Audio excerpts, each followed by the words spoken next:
So in this video we're going to look at how to answer a request for quotation.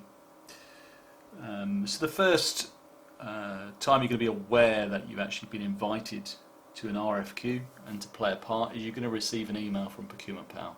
So it's just telling me that I've been invited to a request for quotation, and this is the name. It's just a generic event number 8, but the customer can name that whatever he wants. So I click on the email and it gives me a little bit of details about the event and tells me I've got to supply my bid by 7 PM on the 16th of March. I can bring up my dashboard, and here I can see I've been invited to this event. So at the moment I've been simply invited, and the deadline is 16th of the 3rd, and I go to select.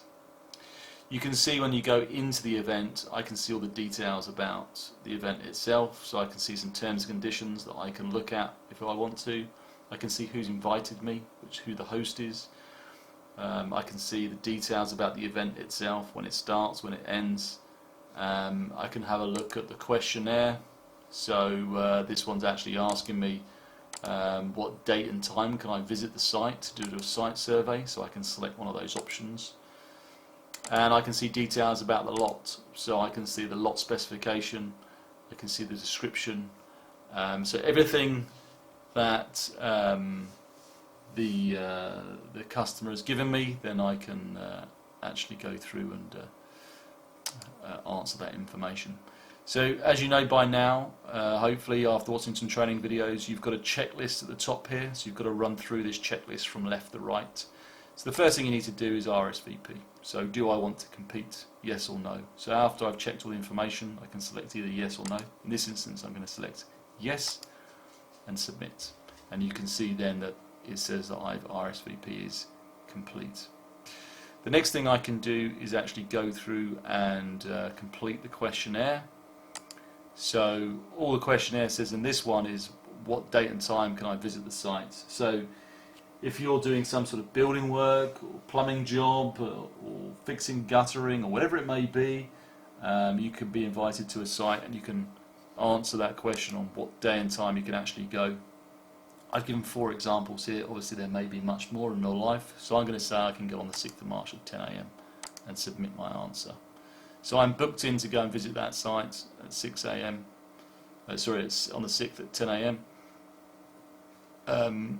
And then what needs to happen then is that qualification questionnaire, pre-qualification questionnaire, is being scored by the client, and I'll be notified via email when that is complete.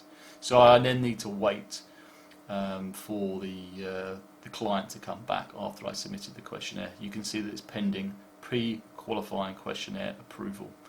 Once that's done, I'll be able to enter my bid. So what we're doing here is the client's asked us to answer that question, and we can't proceed to enter a bid until that question's actually been answered. So obviously in this scenario I'd have to go to site, do my survey, then come back and enter a qualifying bid. So that's why the customer's put a checkpoint in there to stop me proceeding any further. You'll see after the questionnaire has been accepted, so the customer's seen what date I can actually go and visit site, you'll see that the pre-qualification questionnaire has been accepted. Qualification bids are required, and at that point I can go in and enter a bid. So in this example, imagine that I've been to site now, I've done my site survey, and I can actually enter a bid. So I can bid on this item, and I can see the qualification price is £18, and I'm going to bid £17.50 per square metre and submit my bid. And there you go, your status has been approved, you've gone through the event checklist, everything's been ticked. So now we're in a position where, as a supplier, I've done all I need to do for this request for quotation. If there's any questions about this particular video, please email dan@procurementpal.com.